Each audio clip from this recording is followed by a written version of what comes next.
ഹരേ കൃഷ്ണ. സർവം ശ്രീകൃഷ്ണ അർപ്പണമസ്തു. ജയ് ശ്രീ രാധേ രാധേ. നിലയുടെ നാദതാളമേളങ്ങളും കേട്ട് മയങ്ങുന്ന തൃശൂർ ജില്ലയിലെ തിരുവിലാമല എന്ന പ്രദേശത്താണ് ശ്രീ വില്വാദ്രിനാഥ ക്ഷേത്രം സ്ഥിതി ചെയ്യുന്നത്. 3000 വർഷം പഴക്കമുള്ള ക്ഷേത്രങ്ങളിലൊന്നാണിത്. 18 പടി കടന്നെത്തിയ ശ്രീ വില്വാദ്രിനാഥ സ്വാമിയെ കാണാം. പ്രകൃതി ഭംഗി കൊണ്ടും ആചാരപരമായ സവിശേഷതകൾ കൊണ്ടും നിറഞ്ഞു നിൽക്കുന്ന ഈ ക്ഷേത്ര പരിസരത്ത് ഇരട്ട ശ്രീകോവിലുകളാണുള്ളത്. കിഴക്കേ നടയിൽ ലക്ഷ്മണസ്വാമിയും പടിഞ്ഞാറേ നടയിൽ ശ്രീരാമസ്വാമിയും അങ്ങനെയാണ് പ്രതിഷ്ഠകൾ. ഉപദേവതയായി ശ്രീ ഗണപതി ഭഗവാനും ഉണ്ട്.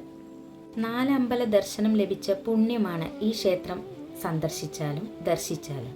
പ്രകൃതി ഭംഗി കൊണ്ടും ആചാരപരമായ സവിശേഷത കൊണ്ടും ഏറെ പ്രശസ്തമായ ക്ഷേത്രങ്ങളിലൊന്നാണിത്. കർക്കിടക മാസത്തിൽ എന്നല്ല, എല്ലാ സമയത്തും പോകാവുന്ന ക്ഷേത്രങ്ങളിലൊന്നാണിത്. ഗുരുവായൂരപ്പനാൽ എന്ന് പ്രസിദ്ധമായ ഒരാല് തന്നെ ഇവിടെയുണ്ട്. ഇവിടം തൊഴുതു കഴിഞ്ഞാൽ ശ്രീ ഗുരുവായൂരിൽ പോയ പുണ്യം നമുക്ക് ലഭിച്ചു എന്നാണ് ഐതിഹ്യം. ക്ഷേത്രത്തിൻ്റെ തെക്കു ഭാഗത്തായി കുണ്ടിലയ്യപ്പൻ എന്ന ഒരു പ്രസിദ്ധമായ ഒരു ഉപദേവത കൂടിയുണ്ട്.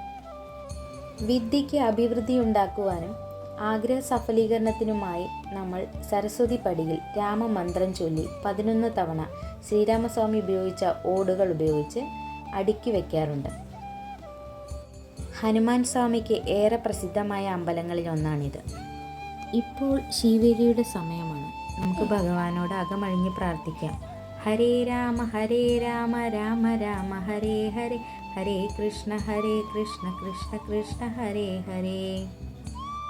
ഈ ക്ഷേത്രത്തിൽ ശിവേലി കഴിഞ്ഞ ഉടനെ കർക്കിടക മാസം എല്ലാ ദിവസവും അന്നദാനം ഉണ്ടായിരിക്കുന്നതാണ്. ഈ അന്നദാനത്തിൽ പങ്കുകൊള്ളാൻ ഭഗവാൻ ഞങ്ങളെയും അനുഗ്രഹിച്ചു.